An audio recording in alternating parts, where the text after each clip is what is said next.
To tell you the true story of Arianrhod, we stay right in the misty mountains of medieval Wales. Her history is recorded alongside Ceridwen's in the Mabinogion, the ancient collection of Celtic legends. Her name is breathtakingly beautiful. In Old Welsh, Arian means silver and Rhod means wheel or disc. To the ancient Celts, she was the goddess of the silver wheel, which represented the moon, the stars shifting across the night sky, and the wheel of time and destiny. Her palace, Caer Arianrhod, is the Welsh name for the constellation Corona Borealis. Historically, Arianrhod represents a fierce, independent aspect of womanly magic. She is a woman who fiercely defended her right to her own sovereignty, refusing to let powerful kings, magicians, or societal expectations control her choices. Here is her true mythic story, the sovereign of the silver wheel high off the rocky coast of North Wales, where the grey waves crash violently against the cliffs, stood a magnificent island castle. This was Caer Arianrhod, the castle of the silver wheel.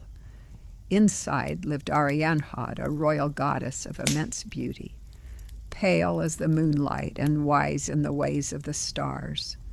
Arianrhod valued her independence above all things. She chose to live away from the courts of kings, surrounded by her own maidens, answerable to no man. But the ancient world was full of powerful magicians who sought to control the destinies of others. Her uncle, Math, the High King of Venedotia, was a powerful sorcerer who lived under a strange enchantment. He could only survive if his feet were cradled in the lap of a pure, untouched young woman, unless he went to war. When his previous footholder was lost, the king's cunning nephew, the magician Gwydion, suggested Arianrhod for the honor. Arianrhod was brought before the High King. Math looked upon her and asked, "Are you a pure maiden, niece?" "I know not other than that I am," Arianrhod replied proudly, refusing to be shamed or interrogated by the court. To test her truth, the king laid down his magical golden rod upon the floor. "Step over this rod," he commanded, "and we shall see." As Arianrhod stepped over the golden staff, a wave of ancient magic rippled through the room. The power of the rod did not merely test her, it unlocked something hidden deep within her. In that very instant, she unexpectedly gave birth to a bright, healthy baby boy. Shamed by the sudden laughter of the male court, Arianrhod turned to flee back to her island castle. But as she ran, a tiny, unformed piece of her magical essence fell to the floor.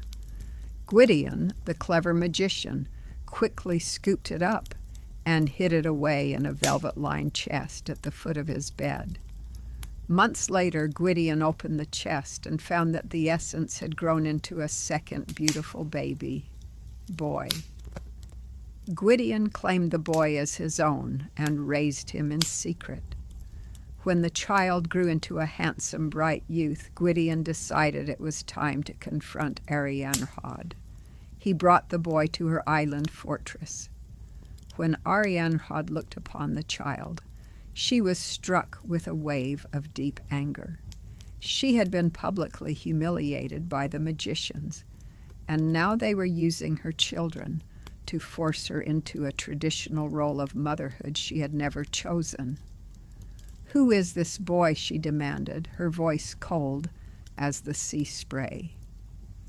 "He is your son," Gwydion replied smoothly, "and it is time for you to give him a name, as is the right of a mother." Arianrhod drew herself up to her full height, her silver garments shimmering under the torchlight. She refused to let the magicians win. "I swear a sacred destiny upon this boy," she declared, casting a powerful spell. "He shall never have a name, unless it is I, and I alone, who gives it to him." In ancient Wales, a boy without a name could never inherit land, become a warrior, or take his place in society. Gwydion knew he had to use trickery.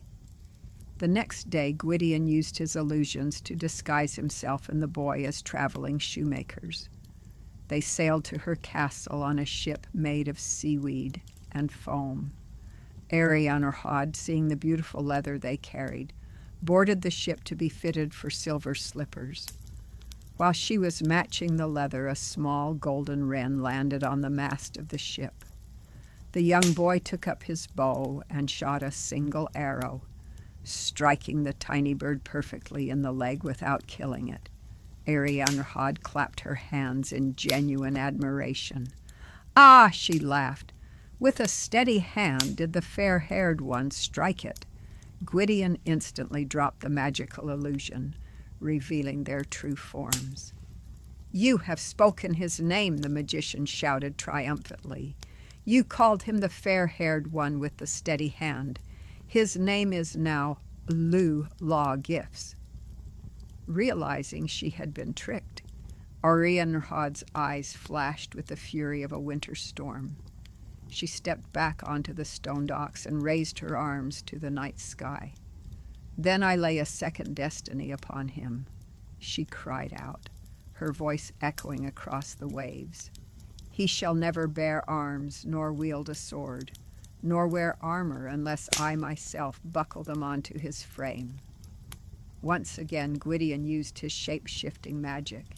A year later, he disguised them as traveling bards. While staying at her castle, Gwydion created a massive illusion of an invading fleet attacking her shores. Terrified that her home would be destroyed, Arianrhod ran to the guest quarters, handed weapons to the disguised bards, and personally buckled the armor onto her son's chest to defend the castle.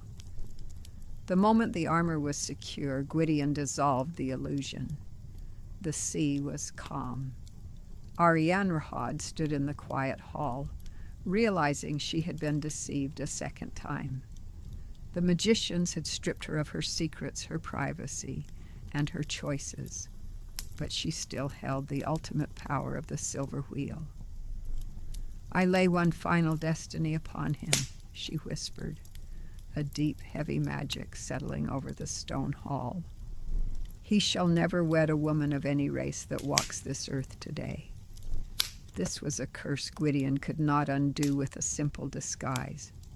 To break it, Gwydion and the king had to gather the white flowers of the oak, the golden blossoms of the broom, and the sweet petals of the meadowsweet, weaving them together with raw magic to create a woman made entirely of flowers, whom they named Bloduved. But Arianrhod did not care. She turned her back on the world of men and their complex illusions. She retreated into the highest tower of Caer Arianrhod, turning her attention away from the earth and back to the stars. She spent the rest of her long days spinning the silver threads of the night sky, controlling the tides and ensuring that the great wheel of time kept turning, completely free and unbroken. Arianrhod's story is incredibly unique because, unlike many traditional fairy tales, she doesn't bend to what the male characters want her to do.